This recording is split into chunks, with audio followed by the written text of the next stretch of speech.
Добар ден, ученици! Добре дојдовте во училница по предметот Македонски јазик за 7 оделение.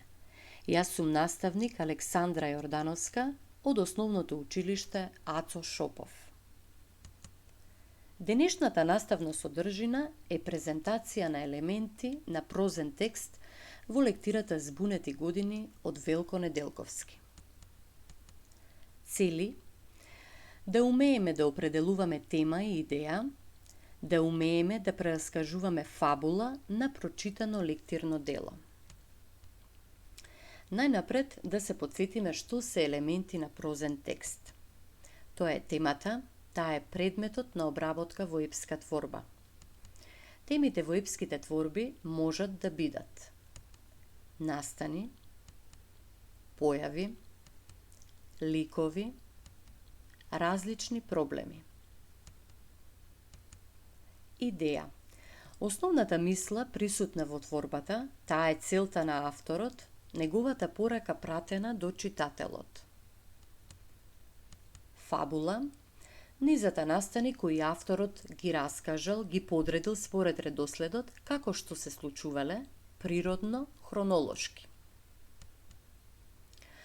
Ајде сега сите заедно да размислиме. Што е тема во лектирата Збунети години?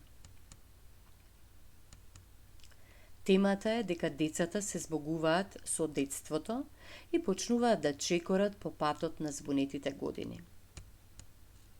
Која е пораката испратена од авторот до читателот? Идејата е дека трагите на првата љубов се највпечатливи и незаборавни. Фабула во лектирата Збунети години. Во книгата Збунети години Велко Неделковски зборува за годините во кои постојат многу нешта кои ги доживуваме за прв пат во животот. Годините кои не збунуваат, а сепак остануваат како дел од нас за секогаш. Првата љубов носи чувства кои не сме ги имале претходно, а е проследена со мистериозност и возбудливост. Кој е Борче? Тој е осмооделенец. Има 15 години, тој е ученик и голман на училишниот ракометен клуб. Постојано ги задева и засмева девојчињата во училиште.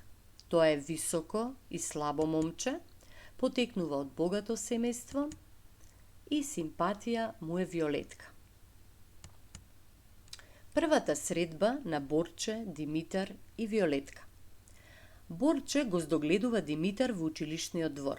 Тој сметал дека неговата појава е смешна поради тоа што бил острижан.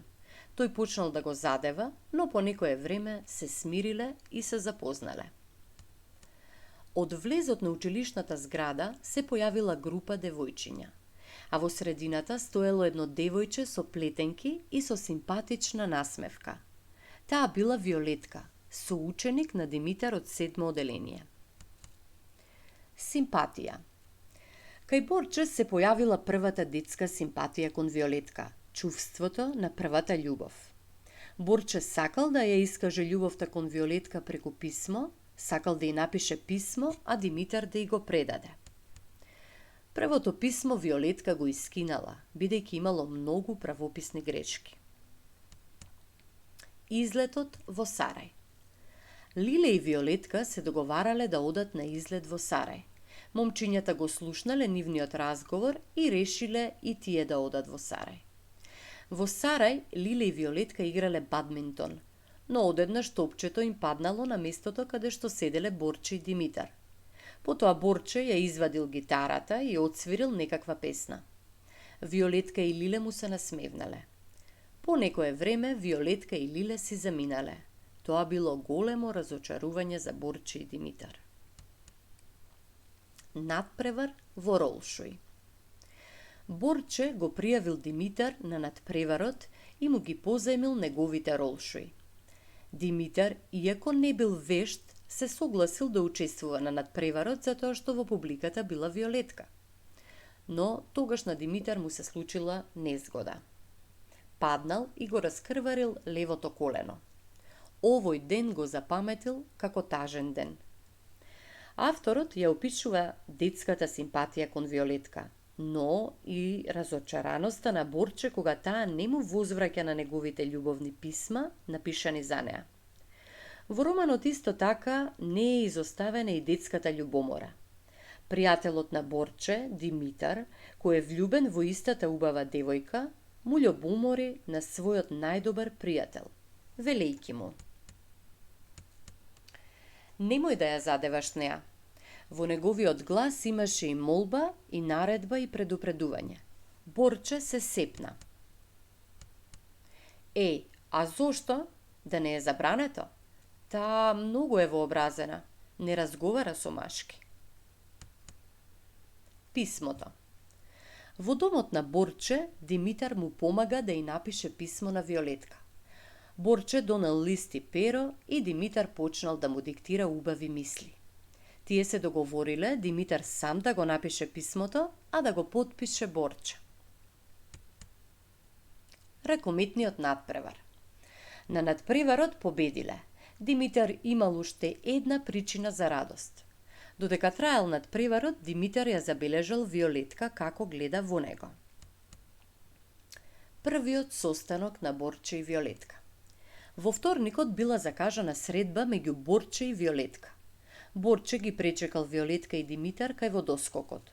Го обзела паника. Тој ја прашал Виолетка дали сака да одат заедно во кино. Пробал да ја праша со различни термини, но ниеден термин не ја одговарал.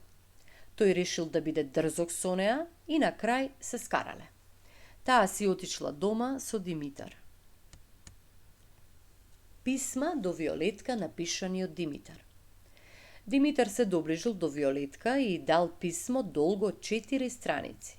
Буквите напишани на писмото веднаш ја стоплиле. Виолетка ги споредила првите и последните писма од Борче. Таа помислила дека некој му помага на Борче со писмата. Борче влегол во училишниот двор со својот велосипед и ладно и рекол дека веќе ја заборавил и караницата и неа и дека има нова девојка. Виолетка го замолила Димитар да ја даде тетратката по мајчин јазик. Таа го споредила ракописот од тетратката со ракописот од писмото. Ракописот бил лист. Тогаш Димитар признал дека тој го напишал писмото.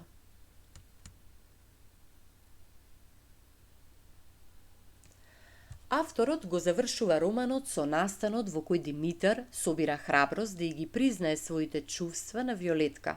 Признал дека тој ги пишувал љубовните писма. Виолетка ја почувствувала неговата љубов и Димитар на крајот успеал да ја придобие незината љубов. На крајот на часот ќе се обидеме да направиме скелетен приказ на лектирата Збунети години од Велко Неделковски. Реченица: првата љубов никогаш не се заборава. Фраза: чекори низ збунетите години. Еден збор: писмо. Символ: срце. Боја: црвена.